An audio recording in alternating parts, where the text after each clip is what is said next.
Hi, നമ്മളിന്ന് കോഡിഗ്നേറ്ററിനെ കുറിച്ചാണ് നോക്കാൻ പോകുന്നത്. കോഡിഗ്നേറ്റർ എങ്ങനെ ഡൗൺലോഡ് ചെയ്യും, കോഡിഗ്നേറ്റർ എങ്ങനെ സെറ്റപ്പ് ചെയ്യും, അതിൻ്റെ ഇനിഷ്യൽ സ്റ്റേജിനെ കുറിച്ചാണ് നമ്മൾ നോക്കാൻ പോകുന്നത്.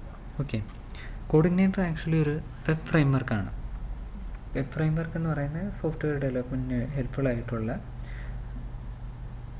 ഒരു ഡെവലപ്മെൻറ്റ് സപ്പോർട്ട് തരുന്ന ഒരു ഫ്രെയിംവർക്ക്. മീൻസ് ഓൾറെഡി അതിനകത്ത് കുറേ security features, added security features ഉണ്ടായിരിക്കും, അല്ലാതെ ആഡഡ് ഫങ്ഷൻസ് ഉണ്ടായിരിക്കും, കുറച്ചും കൂടെ യൂസർ ഫ്രണ്ട്ലി ആയിരിക്കും.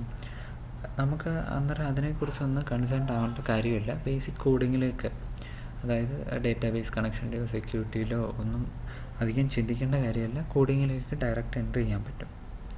കോഡിഗ്നേറ്റർ ഡൗൺലോഡ് ചെയ്യാൻ വേണ്ടിയിട്ട് നമുക്ക് ഗൂഗിൾ ഓപ്പൺ ചെയ്യണം. ഗൂഗിൾ ഓപ്പൺ ചെയ്ത് കോഡിഗ്നേറ്റർ സെർച്ച് ചെയ്യുമ്പോൾ തന്നെ ആദ്യം കാണുന്ന ലിങ്ക് ക്ലിക്ക് ചെയ്യാം. അതിൽ കോഡിഗ്നേറ്ററിൻ്റെ ലേറ്റസ്റ്റ് വേർഷൻ നമുക്ക് ഡൗൺലോഡ് ചെയ്തെടുക്കാൻ പറ്റും. ഡൗൺലോഡ് ചെയ്യുക.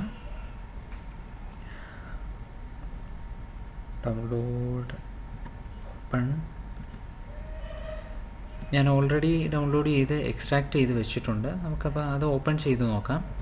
കോഡിഗ്നേറ്റർ ഫോൾഡറിനകത്ത് അതിൻ്റെ ഫോൾഡർ സ്ട്രക്ചർ ഇങ്ങനെയായിരിക്കും. ഒരു ആപ്ലിക്കേഷൻ ഫോൾഡർ ഉണ്ടായിരിക്കും, സിസ്റ്റം ഫോൾഡർ ഉണ്ടായിരിക്കും, യൂസർ ഗൈഡ് ഉണ്ടായിരിക്കും. ഇതിനകത്ത് യൂസർ ഗൈഡ് എന്നുള്ളത് നമുക്ക് ആവശ്യമുള്ള ഫോൾഡറല്ല, നമുക്ക് ഡിലീറ്റ് ചെയ്ത് കളയാം. അതിന് മുന്നേ നമുക്കിത് കോപ്പി ചെയ്യാം.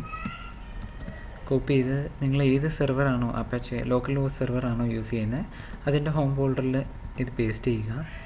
ഞാൻ വാം സെർവറാണ് യൂസ് ചെയ്യുന്നത്, അപ്പോൾ www കോഡിഗ്നേറ്റർ പേസ്റ്റ് ചെയ്യും. ഡൗൺലോഡ് ചെയ്തെടുത്തത് പേസ്റ്റ് ചെയ്യുന്ന ഫ്രെയിംവർക്കിൻ്റെ കോഡുകൾ പേസ്റ്റ് ചെയ്യുന്നു. അത് കഴിഞ്ഞിട്ട് നമ്മൾ ഒരു ഫോൾഡർ നെയിം അസൈൻ ചെയ്യുമല്ലോ, നമ്മുടെ പ്രോജക്റ്റിനെ റിലേറ്റ് ചെയ്തിട്ടുള്ള ഒരു ഫോൾഡർ നെയിം. ഇപ്പോൾ എക്സാമ്പിൾ എന്നാണ് പ്രോജക്റ്റിൻ്റെ പേരെങ്കിൽ നമ്മൾ ആ നെയിം കൊടുക്കും. അപ്പോൾ എൻ്റെ ഒരു സജഷൻ എന്ന് പറയുന്നത്, നമ്മളൊരു വെബ്സൈറ്റ് ഡെവലപ്പ് ചെയ്യുമ്പോൾ എന്തായാലും ഒരു ഡൊമെയിൻ നെയിമിന് വേണ്ടിയിട്ടായിരിക്കും വെബ്സൈറ്റ് ഡെവലപ്പ് ചെയ്യുന്നത്. example.com അല്ലെങ്കിൽ flipkart.com, google.com ഇങ്ങനെയൊക്കെ ഒരു ഡൊമെയിൻ നെയിംസ് വരുന്നുണ്ട്. അപ്പം ഈ ഫോൾഡറിന് നെയിം കൊടുക്കുമ്പോഴും അത് കണക്ക് .com ചേർത്ത് കൊടുക്കുന്നതായിരിക്കും ബെറ്റർ. അങ്ങനെ ഒരു ഫീൽ. Okay, better.